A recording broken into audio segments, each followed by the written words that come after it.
काल सकाळी आपल्या माळेमळ्यात एक दुर्दैवी घटना घडली। एका माकडाचा शॉक लागून मृत्यू झाला। ही गोष्ट ऐकून सगळी मुलं खूप भावनिक झाली। मुलांनी ठरवलं की त्याचा योग्य तो सन्मान करायचा। सगळी मुलं एकत्र जमली आणि त्यांनी माकडासाठी अंत्यविधी केला। माकडाला पुरण्यात त्यांचा मनापासून सहभाग होता। आज रक्षा विसर्जनाचं औचित्य साधून त्याचा निरोप दिला।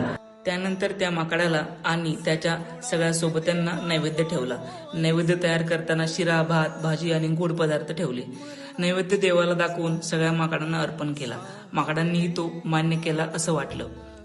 जगण्याचे देवा लाभो ऐसे बळ